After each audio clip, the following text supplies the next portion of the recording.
Right ఇక details లోకి వెళ్తే నేడు లీడర్ల మాటల తూటాలు పేల్చారు. ఒక్కో నేత తమదైన స్టైల్లో కామెంట్ చేశారు. డైనమైట్ లాంటి ప్రసంగాలు చేశారు. ఎవరేమన్నారో ఇప్పుడు ఒకసారి చూద్దాం. ఎవరైనా తల్లి అంటే చేతులెత్తి దండం పెట్టి ఆ అమ్మని చూసుకుంటే మనకు ధైర్యం రావాలనుకుంటారు. ఆ అమ్మని చూసుకుంటే మనకు ఇంత గొప్పగా మనం కూడా ఎదగాలనేటటువంటి ఒక స్ఫూర్తి రావాలనుకుంటారు. అట్లా స్ఫూర్తిదాయకంగా మన సంస్కృతికి ప్రతీక అయినటువంటి బతుకమ్మను ఒక చేతిలో పెట్టుకొని ఆ తల్లి ఉంటే ఆ తల్లిని మార్చి ఇవాళ మరి మీ కాంగ్రెస్ తల్లిని పెట్టుకున్నారు. మా అందరి మనసులు కూడా నొచ్చుకునేలాగా చేసిండ్రు. కేటీఆర్, కేసీఆర్, కవిత, హరీష్ రావు వీళ్ళు ఏం మాట్లాడినా, ఎంత రాజకీయ దుమారం లేపాలని ప్రయత్నించినా తెలంగాణ ప్రజలు ఈ కుటుంబం చెప్పే మాటలను పట్టించుకోవడం బంద్ చేసిండ్రు. నిన్నటితోటి వీళ్ళ వింత ఆలోచన పరాకాష్ఠకు చేరింది.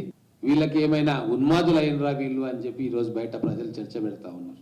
దయచేసి ఈ అసెంబ్లీ సెషన్స్ కు మీరు రండి. ఒకవేళ మీకు లీడర్ ఆఫ్ అపోజిషన్ పదవి పూసుక పుల్లతో సమానం అనుకుంటే దయచేసి రాజీనామా చేయండి.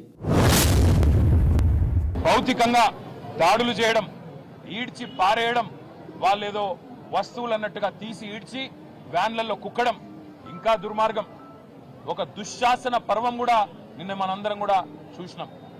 ఒక ఏసీపీ గారు, ఆయనతో పాటు కొంతమంది పోలీసులు నిజంగా దారుణాతి దారుణంగా ఒక ఆడబిడ్డ చీరలాగి ఆమెను భౌతికంగా ఆమె మీద దాడి చేసిన దృశ్యాన్ని రాష్ట్రం మొత్తం కూడా చూసింది రేవంత్ రెడ్డి.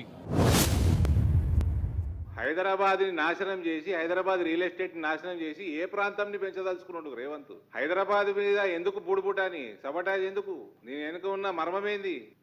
ఇన్నిసార్లు అడుగుతున్నాము. ఓల్డ్ సిటీ పోతుందా? నీది జేసీబీ పోతుందా? ఓల్డ్ సిటీ పోకుండా మూసేట్ల ప్రక్షాళన అవుతుంది. దీనికి ధైర్యం లేదు చెప్పేది. కానీ పనికిమాల రాజకీయాలు, మన తెలంగాణ తల్లి విగ్రహాల రాజకీయాలు, ఈయన అభయావస్థమని ఈయన పెట్టుకున్నాడు. ఆయన ఇంతకు ముందు ఉన్న ఆయననేమో ఆ కేసీఆర్ ఆ యాదగిరిగుట్ట ఆ పిల్లర్ల మీద ముక్కు చెక్కించుకున్నాడు. జొన్నలు మక్కలు తమిళనాడులో వండవా, కర్ణాటకలో వండవా, మహారాష్ట్రలో వండవా, ఉత్తరప్రదేశ్ లో వండవా? మరి ఏం ప్రత్యేకత ఉన్నది నిన్న పెట్టినటువంటి విగ్రహంలో? మన తెలంగాణకు మాత్రమే ప్రత్యేకమైనటువంటి పండుగ బతుకమ్మ పండుగ. ప్రపంచంలో అందరూ పూలతో పూజ చేస్తే పూలనే పూజించేటటువంటి సంస్కృతి మన తెలంగాణ సంస్కృతి. కోట్లాది మంది ఆడబిడ్డలు బయటకు వచ్చి చేసుకునేటటువంటి పండుగ బతుకమ్మ పండుగ. అది మరి తెలంగాణ తల్లిలో నుంచి మాయం చేసి దాని చేతిలో మీ కాంగ్రెస్ పార్టీ హస్తం గుర్తును పెట్టి ఇదే మన తెలంగాణ తల్లి అనడం నిజంగా చాలా దారుణం.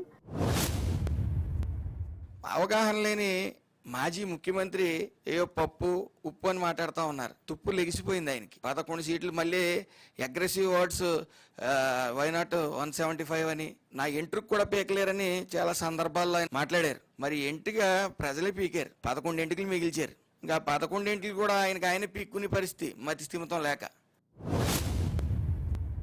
వైఎస్ఆర్ కాంగ్రెస్ పార్టీ అధికారంలో ఉన్నప్పుడు ఎప్పుడు కూడా మినిమం సపోర్ట్ ప్రైస్కి మించే కొన్ని సందర్భాలు ఉన్నాయి తప్ప తక్కువలో కొన్ని సందర్భాలు లేవు. ఇక్కడ మించి కొనడం సంగతి దేవుడు. అసలు మినిమం సపోర్ట్ ప్రైజ్కు కొన్నటువంటి సందర్భాలే లేవు. ఉత్పత్తి అయినటువంటి ధాన్యంలో కనీసం 10% కూడా కొనకపోవటం వలన రైతులు చాలా ఇక్కట్లకు గురి అవుతున్నారు. ఒకటిగా నువ్వు మాయం చేస్తున్నది అర్థమవుతుంది స్పష్టంగా. దానికి పరాకాష్ఠగానే నిన్న ఒక అడ్రస్ లేని, ఆకారం చక్కగా లేని, రూపం లేని నీ కాంగ్రెస్ పార్టీ గుర్తును పెట్టుకోవడానికి తయారు చేసుకున్న ఒక స్వరూపాన్ని తీసుకొచ్చి సెక్రటరియట్లో పెట్టడం, ఇది స్పష్టంగా తెలంగాణ సంస్కృతి పైన దాడి.